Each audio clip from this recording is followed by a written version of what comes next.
Department এর সাথে জড়িত আছে, বড় বড় অফিসাররা। বাবুল আক্তার স্যারকে বিনা দোষে জেল কাটতে হয়েছে। শত অফিসার ইলিয়াসের রিপোর্টে আপনাদের সাংবাদিক ইলিয়াসের রিপোর্ট 60 কেজি স্বর্ণ ধরছে, এই স্বর্ণ বনজ নিয়ে গেছে তার কাছ থেকে। মানে এই বড় বড় আইজি ডিআইজি দেরা কোটি কোটি টাকা স্বর্ণ পাচার করে। এই যে বিমানবন্দর এয়ারপোর্টে যারা দায়িত্ব থাকে এদেরকে দিয়ে করায় স্বর্ণ পাচার, সব এরা করায়। ভারতের সাথে এদের সম্পর্ক থাকতে হবে, নাইলে তো মনে করেন দেশ স্বাধীন হয়ে যাবে। আমরা আমাদের বৈষম্য বিরোধী ছাত্র আন্দোলনের ভাইদের জন্য জীবন দেওয়ার জন্য প্রস্তুত। 24-এর আন্দোলনে ছিলাম, সামনে যদি আরেকটা যুদ্ধ হয় তবুও থাকবো।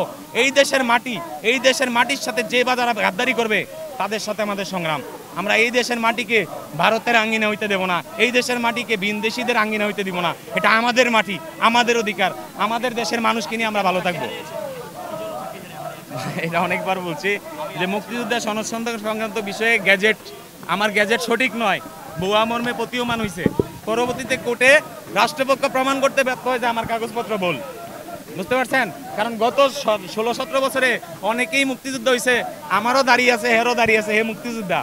বুঝছেন? প্রকৃত মুক্তিযোদ্ধারা রিক্সা চালায়, আপনারা দেখবেন আপনাদের সামনে পড়ে। তো পুলিশ হেডকোয়ার্টার এই বিভিন্ন ইস্যু ধইরা চাকরিচ্যুত করে দেয়। আমি যেখানে বেকসুর খালাস নির্দোষ, আমাকে কেন চাকরিচ্যুত করবে? এসপিকে এত সুপ্রিম পাওয়ার দেওয়ার কি আছে? আবার সে প্রশ্নবিদ্ধ করে কোর্ট নাকি আমি টাকা দিয়ে কিনে ফেলছি। ওর বাবার কোর্ট, আমরা কোর্টকে সর্বোচ্চ অনার করি। কোর্ট আমার বিচার করে রায় দিছে, সে বলতেছে আমি বলে কোর্ট কিনে ফেলছি। কত বড় দুঃসাহস! একজন এসপিকে, একজন আইজিকে কি জুডিশিয়াল ক্ষমতা দেওয়া আছে? কোনোভাবেই জুডিশিয়াল ক্ষমতা দেওয়া নাই। সে নাকি আমার বিচারক।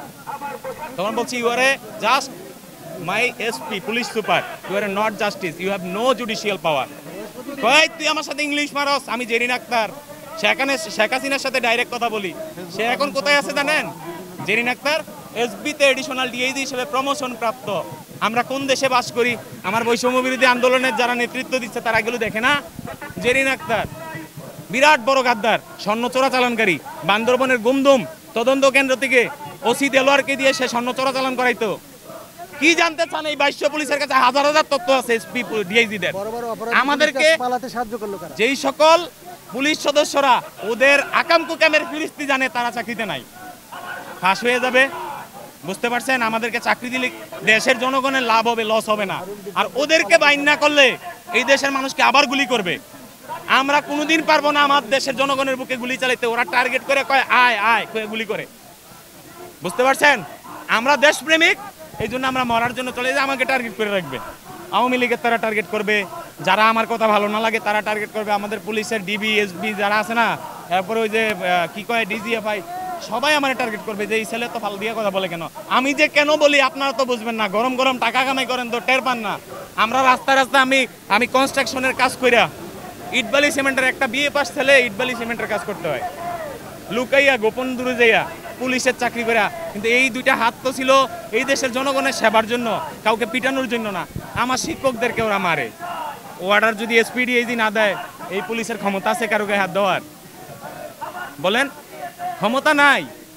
আমার ভাই হাসনাত আব্দুল্লাহকে মারার প্রক্রিয়া চলতেছে, সার্জিসকে মারার প্রক্রিয়া চলতেছে, কিভাবে কাকে সরানো যায় এই প্রক্রিয়া বিদ্যমান আছে। এগুলো ওনারা বুঝতেছে না। আমরা যদি থাকি তাহলে সচিবালয়ে আগুন লাগানো সম্ভব হবে না। আমরা মরে যাব, কিন্তু আমাদের কলিজে হাত দিতে দিব না। আমরা চাকরিতে আসলেও যে সমস্যা, ওরা পারবে না তো হাসিনার যেই A plan B plan C plan আছে না, এগুলো বাস্তবায়ন হবে না তো আমরা আসলে। এই জন্য এরা কালক্ষেপণ করতেছে, আমাদেরকে চাকরিতে নিচ্ছে না। কারণ এদের সকল আকাম কুকামের ফিরিস্তি আমাদের কাছে আছে। আমাদের এখানে অনেক পুলিশ সদস্যকে হুমকি পর্যন্ত দেওয়া হয়েছে যাতে না আসে। সেগুলো প্রকাশ কেন করছেন না? কিভাবে করব? এই যে বলতেছি, আমি তো একজন মানুষ বলতেছি, তো এরা তো আপনাদের মিডিয়ার মাধ্যমে এরা দেখতেছে। আমি বাড়িতে যাইতে পারবো কিনা এটা গ্যারান্টি কে দিবে বলেন?